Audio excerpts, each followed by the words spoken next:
اعوذ باللہ من الشیطان الرجیم بسم اللہ الرحمن الرحیم. ڈیئر اسٹوڈنٹس السلام علیکم. آج ہم کو لیسن نمبر 6 جو کہ یہ ہے لاٹری کا ٹکٹ وہی پڑھنا ہے. لاٹری کا ٹکٹ یہ شوکت تھانوی نے لکھا ہے. شوکت کا اصل نام محمد عمر تھا. ان کا نام اردو کے مشہور مزاحیہ نگاروں میں آتا ہے. انہوں نے مزاحیہ تحریروں اور ناولوں کے علاوہ ریڈیو کے لیے بھی ڈرامے لکھے ہیں. وہ روزمرہ کی باتوں کو اور عام طور پر پیش آنے والے واقعات کو کچھ اس طرح بیان کرتے کہ انسان ہنستے بنا نہیں رہ سکتا. وہ شوخی اور طرافت کے ساتھ ساتھ اس بات کو بھی دھیان میں رکھتے ہیں کہ کوئی بات یا کوئی جملہ تہذیب اور شائستگی کی حدود کو نہ پھلانگتا ہو. گویا ان کی تحریروں میں کہیں عامیانہ پن یا بازاری پن نظر نہیں آتا. ان کی مشہور کتابوں میں صدر شیریل، جوڑ توڑ، شش محل، قاضی جی، موج تبسم، طوفان تبسم اور کارٹون وغیرہ اہمیت کی حامل ہیں.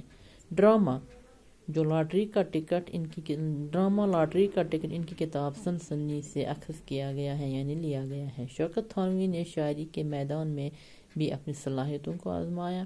انہوں نے جو شاعری کی وہ ان کی نثر کی طرح مزاحیہ نہیں ہے بلکہ ان کی غزلیں سنجیدہ شاعری کے زمرے میں آتی ہیں.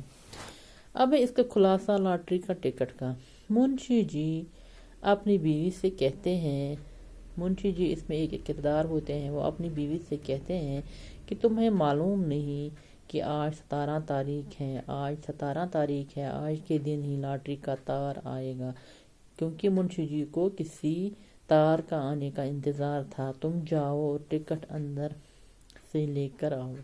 بیوی ٹکٹ نکال دیتی ہے. اسی وقت سلیم گھر میں داخل ہوتا ہے. سلیم ان کا کوئی رشتہ دار ہوتا ہے. منشی جی سلیم سے پوچھتے ہیں کہ تم نے راستے میں کوئی آدمی لال بائسیکل پر سوار دیکھا؟ آپ نے کسی آدمی کو سائیکل پر سوار دیکھا؟ سلیم نے جواب دیا، میں نے کوئی آدمی نہیں دیکھا. اس نے کہا، میں نے نہیں دیکھا. کیوں، خیریت تو ہے؟ منشی جی نے کہا کہ ہمیں ایک تار کا انتظار ہے. اس نے مزید کہا کہ تم نے زرد باغ کے چوہارے کے قریب لال رنگ کی 2 منزلہ کوٹھی دیکھی ہے. وہاں چوہارے کے قریب ایک 2 منزلہ کوٹھی ہے، آپ نے وہ دیکھی ہے؟ سلیم نے جواب دیا کہ ہاں، وہ کوٹھی تو بک رہی ہے، آج کل وہ بک رہی ہے وہ کوٹھی. منشی جی نے کہا، میں اس کوٹھی کو خریدنا چاہتا ہوں. کوٹھی کو بیوی نے جواب دیا کہ مجھے یہ شیخ چلیو کی سی باتیں اچھی نہیں لگتی. بیوی سے کہتی ہے، منشی جی مجھے آپ کی پہلیاں بجھانا اچھی نہیں لگتی ہیں. کوٹھی خریدنے کے لیے تم روپیہ کہاں سے لاؤ گے؟ آپ کے پاس روپیہ نہیں ہے، تم کہاں سے روپیہ لاؤ گے اور یہ کوٹھی خریدو گے؟ منشی جی بیوی سے کہتے ہیں کہ 2-4 روز میں موٹر بھی آ جائے گا. آپ کوٹھی کی بات کرتے ہو، موٹر بھی آ جائے گا. تم موٹر پر چل کر کوٹھی دیکھنے آنا، پھر جانا کوٹھی دیکھنے. بیوی نے جواب دیا، موٹر نہیں، ہوائی جہاز پر. موٹر پر نہیں تھا، ہوائی جہاز پر میں جاؤں گی. سلیم نے پوچھا، کیا سچ مچ کی سڑکوں پر چلنے والی موٹر؟ منشی نے ہاں میں جواب دیا اور کہا کہ روپیہ تو خدا چھپر پھاڑ کر دیتا ہے. پچھلے سال تو کلو کلوان کو کون جانتا تھا، مگر اب وہ سیٹھ کلو بنا ہوا. کوئی کلوان تھا، بہت ہی غریب ہے، مگر اب وہ سیٹھ کلوان بن گیا ہے. کیا ہم اس سے بھی گئے گزرے ہیں؟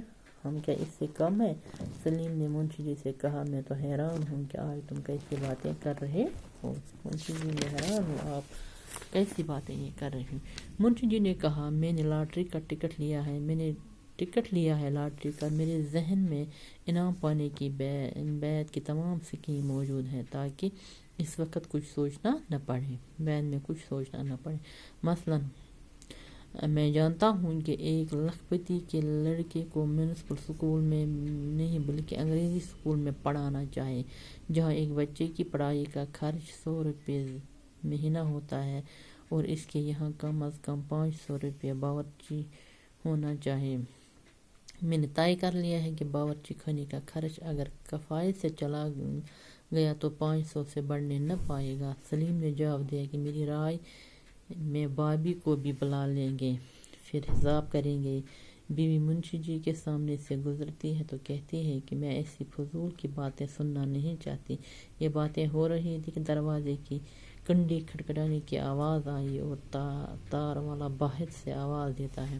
منشی جی گڑبڑا کر اپنی بیوی سے کہتے ہیں کہ ڈاکیا تار لے کر آیا، کیونکہ آپ کو پتہ ہے کہ ان کو کسی تار کے آنے کا انتظار تھا۔ اب واقعی میں وہ تار والا آ گیا اور دوڑ کر باہر جاتا ہے اور سلیم سے کہتا ہے کہ یہ سچ مچ تار ہے۔ بیوی بیچاری سے انعام کی رقم جاننا چاہتی ہے اور منشی جی سے لفافہ دھیان سے کھولنے کو کہتی ہے۔ منشی جی کہتے ہیں کہ میرے ہاتھ کانپ رہے ہیں۔ ان دونوں نے آپس میں تار کھولنے پر تکرار کی۔ بالآخر تار سلیم کو پڑھنے کے لیے دی گئی۔ سلیم نے کہا، یہ محمود بھائی کی ہے، انہوں نے لکھا کہ کل شام چچی جان کا انتقال ہوگا۔ یہ وہ تار نہیں تھا، البتہ اس میں لکھا تھا کہ کل شام چچی جان کا انتقال ہو گیا ہے۔ منشی جی نے سلیم سے تار ذرا غور سے پڑھنے کے لیے کہا۔ ان کو یقین ہی نہیں آیا کہ یہ کیا کہتا ہے۔ منشی جی کی بیوی رضو کے مرنے پر رونے لگی۔ منشی جی اپنے آپ سے باتیں کرتے ہوئے کہا کہ میں اپنے دل کو اب کیا سمجھاؤں۔ اس کے ساتھ ہی وہ گش کھا کر زمین پر گر جاتے ہیں۔ باقی وسلم۔